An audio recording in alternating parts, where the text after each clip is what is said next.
Well, Every single appearance on The Tonight Show brought an entirely different, but you get somewhere quiet, get in the dentist's waiting room. Everybody's quiet, everybody's reading, and you're looking through a copy of Molar World yourself. And your stomach thinks it's showtime. And starts in with things like, "Whoa!"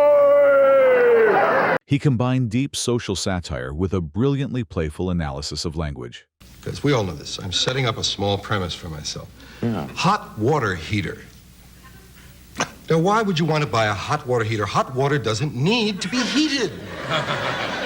You want a cold water heater. Or a hot water cooler. Hot water cooler. That rebellious, fearless edge always forced the king of late night to bow in respect. If you can get behind a pillar, that's fine. And I'm not talking about, casual picking. I'm not talking about, I'm talking about trophy hunting.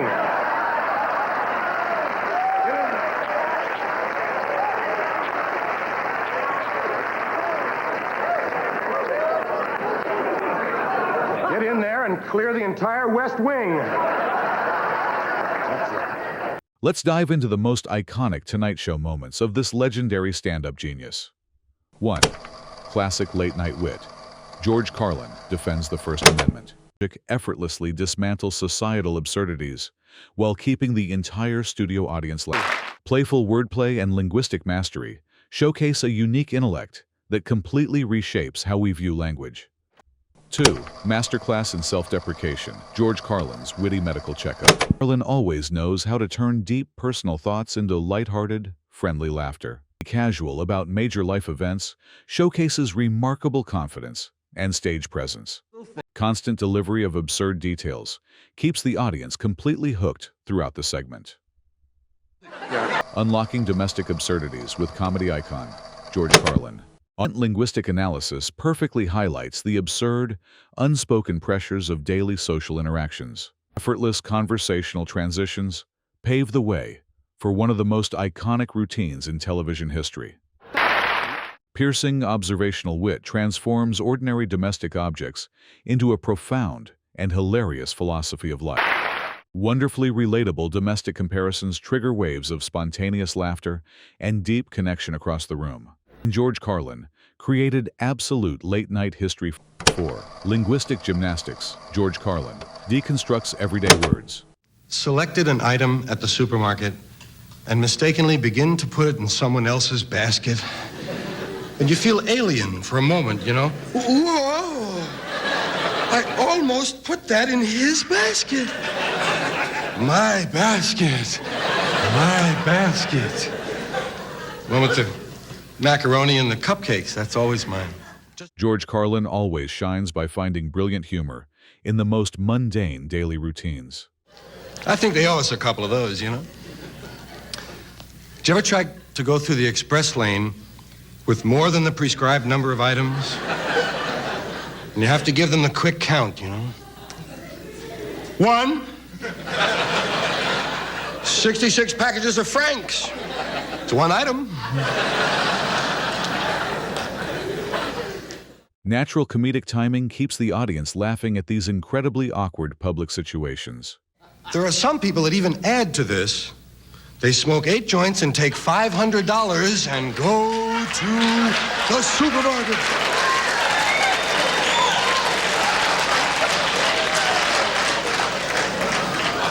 You buy everything. Canned cans. Just what I need. Who else could turn a simple grocery trip into such a chaotic, hilarious adventure? And you have to put some of the expensive items back, such as canned ham. Who needs it? $8? Boom, ham. But in the supermarket, it's wonderful because when you put things back, you put them back anywhere. They expect that. Put it anywhere, Marge. Put the ham in with the coconuts. They don't mind. They have guys who straighten that stuff out. Guys with purple fingers. Fast-paced delivery and sharp observations perfectly capture the silly choices we make every day. You know, and there's always lots of rotten cookies. You know those lousy cookies? Local cookies. Jim's cookies. 63 varieties. You can't make cookies in 62 tries. Leave me out, man. I don't want to be part of your experiment, Jim. Bold, unscripted charisma allows these bizarre complaints to feel completely relatable and funny. We all know this. I'm setting up a small premise for myself. Yeah. Hot water heater. Now, why would you want to buy a hot water heater? Hot water doesn't need to be heated. You want a cold water heater. Or a hot water cooler. Hot water cooler. We have things like flammable, inflammable, That would always, when I was growing up, I never knew when I'd drive behind a truck. non-inflammable.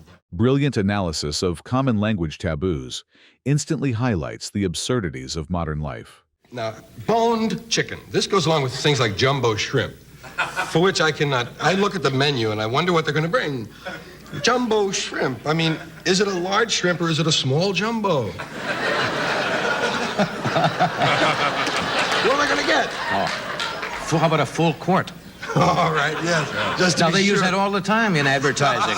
A full quart. No kidding. That's Not 27 ounces. We're getting a full quart. What else? A quart's a quart. Semi-boneless ham. Fool around with that, Charlie. Yeah, What I is say that? to the What's man, that mean? Well, what's in there? And he says, I don't know, but I don't know. I knew do. The kid can't talk too well. This brilliant linguistic intellect shaped a timeless era of observational stand-up comedy. 5. Busting social taboos with comedy legend, George Carlin. George Carlin always excels at turning our most awkward, unspoken daily embarrassments into absolute comedic genius. Sometimes they're a little embarrassing. You ever been talking to someone and a little bit of spit flies off your tongue and lands right on the man's nose? And you think, gee, didn't he see that? Maybe he's just a really cool guy. He saw it, but he figures it'll evaporate. Exceptional physical comedy and precise timing make these highly uncomfortable social mishaps feel incredibly funny. I'm talking about embarrassments, really hung out there to dry. Did you ever go to shake somebody's hand and they don't notice? And you have to kind of go,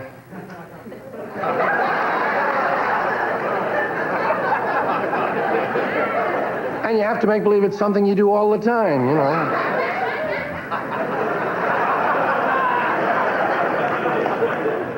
Superb observational humor effortlessly connects with the crowd by revealing the ridiculous things we all secretly do. Did you ever go into a public place and you sit down and the cushion goes... Tell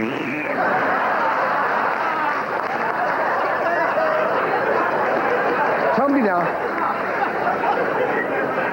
Don't you get up and do it again 3 times in a row? Not me. Look, cushion. Not me. I didn't do it. You know, you have... Brilliant vocal sound effects and masterclass pacing turn a simple stomach noise into a legendary television segment. But you get somewhere quiet, get in the dentist's waiting room. Everybody's quiet. Everybody's reading. You're looking through a copy of Molar World yourself. And your stomach thinks it's showtime. And starts in with things like, whoa, whoa, and you go, you flip the pages fast and cough a little bit and push on your stomach, hoping it'll go to the back. Then it goes, Fearless comedic exploration of delicate social taboos always showcases immense respect and trust from the audience. Talk about it. Did you ever meet somebody, you meet a person, and both of their eyes don't look in the same place at the same time? Eventually, they see the same things, but at different times. And it's not your fault. You didn't cause it. You weren't there when it happened, but you're the one with all the responsibility now. You're the one who has to decide which eye to look at. And you don't want to hurt anybody's feelings, you know? You don't want to hurt anybody's feelings. In fact, that's the last thing. I try to save their feelings. I do everything twice, once for each eye. Hi, hello, hi.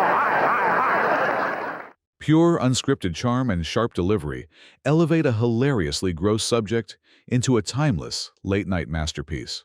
When you want to pick your nose, you're usually looking for heavy cover. You don't want to be seen, you want to be noticed. If you can get behind a pillar, that's fine. And I'm not talking about, casual picking. I'm not talking about, I'm talking about trophy hunting.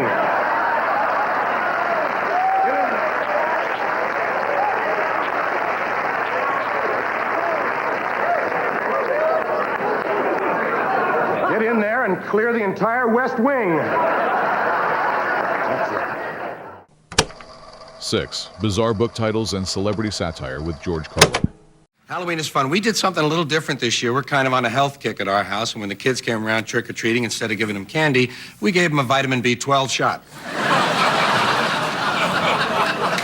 Yeah, it takes two people, one to hold the kid, the other one to give him a shot. Give them a handful of zinc tablets and send them on their way, We always enjoy George Carlin because he brings such an incredibly bizarre perspective on holidays. Also, Thanksgiving has come and gone since I saw you last, and again, we did something a little bit different. We didn't have turkey this year. We had a seagull. You ever have them? They're nice. They're a little fishy, but great thing about a seagull, you don't have to add too much salt. The crowd loves how this quick-witted guest turns absurd daily thoughts into brilliant comedic bits. Comedians will tell you that I had a really good day. I found some macaroni and cheese this morning that I lost about a year and a half ago. Did you ever wake up and realize that so far everything has happened prior to now?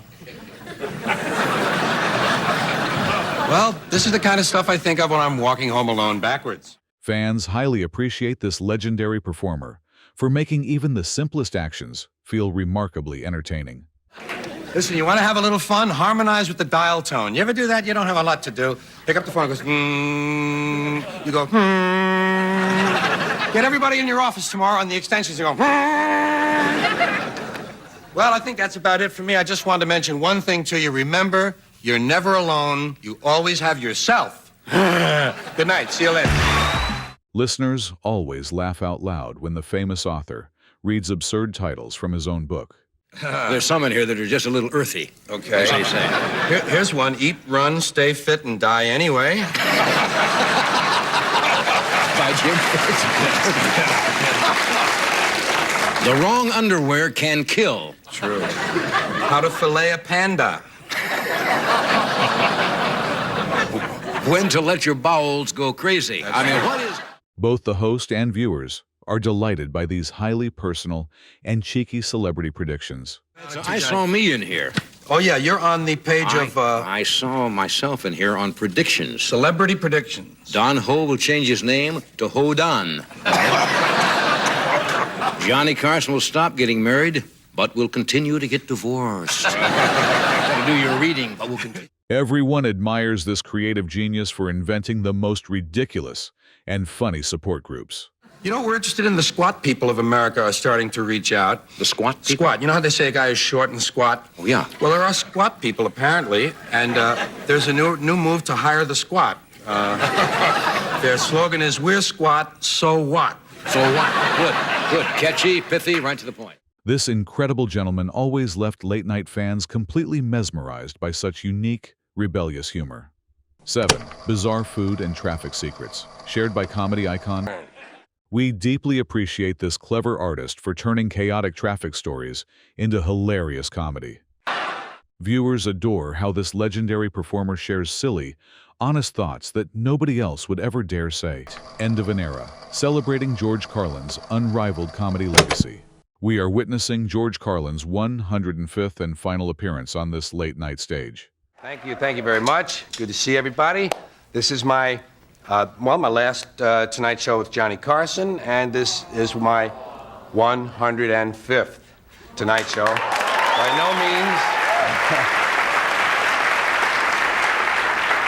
Certainly not a record. A lot of people are up around 200, I understand, but 105 of them. And I always did a stand-up, didn't I, Johnny? Always did a stand-up. None of that, let's sit right down and, talk about my goat's operation or something. The crowd deeply respects the honesty and total confidence of this great artist during this historic moment. 6 minutes per monologue, a total of 10.5 hours, standing here or in New York in the same spot, and that's a lot of time. I could have had sex 3 or 4 times during that. But it is good to be here, and this is the first time doing the show without any pressure at all of hoping they'll invite me back. Viewers always feel close to the storyteller as they laugh at these highly personal career statistics. I would like to announce tonight I am no longer saying have a nice day. I got finished with that years ago, but I don't believe you should put the responsibility on a person of having a complete nice day. I'm giving specific short-term well wishes now. I say things like, have a satisfying mid-morning, or a rewarding post-lunch. You know what I say at 5 o'clock? Have an interesting dusk. Fans highly appreciate the brilliant analysis of how people communicate with useless, everyday phrases. Figured out the security thing at our house. For years we had security problems. Put up a sign, pit bull on angel dust.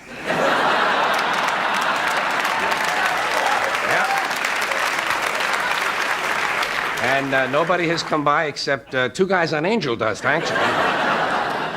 And as long as we're talking about signs, you know that sign, severe tire damage, do not back up?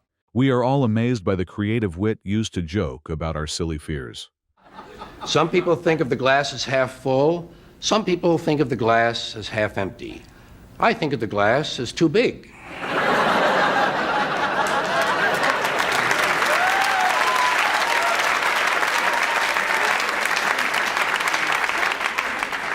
If you fall asleep in a house where there is an adult woman present, when you wake up, you will have a blanket on you.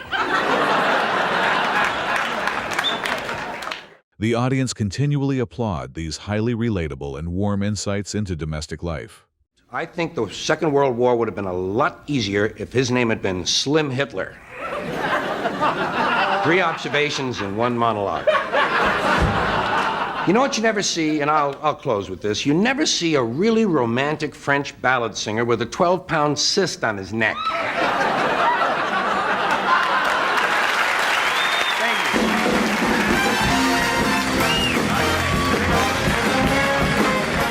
Listeners find immense joy in these bold and playful historical observations. And we wanted to be nightclub comedians. And he was the nighttime newsman, and I was a disc jockey from 7 to midnight. And afterwards, we would go home, we would turn on the TV, watch the Jack Paar show, and then we would fantasize doing mock interviews as what we would say if we were on there. And this happened every night. And some of them got very funny, and I was just sitting there in our underwear, you know, watching TV, watching the Paar show, and 7 months later, we were on it. Which is amazing. You know, yeah. I mean, we still stayed in radio 3 months past that. So 4 months after being in the business in 1960. Sometimes it works. Both Johnny and the crowd are touched by these warm memories of early career dreams. My biggest concern is the family right now. You know, I've talked to you about my son, D'Artagnan. D'Artagnan, yes. Yeah. Unusual name for a boy. Yeah, well, he's only one of them. There was, of course, Silas, Cheech, Akbar, T-Bone, Winslow, Satan, Night Train, Gargantua, Tonto, and Spud. And Dagwood. I didn't mention Dagwood. Dagwood's having trouble. Dagwood's been arrested again. He's in trouble. Yeah, giving a virgin a hot foot. Which I never heard. I never heard of that. And doing the wave. It's a little-known crime, isn't it? Pardon me? Little-known crime. It is. It's a misdemeanor. Thank goodness. Doing the wave in church is. That wraps up our journey through the most brilliant and rebellious moments of George Carlin, alongside Johnny Carson. Which legendary joke made you laugh the hardest?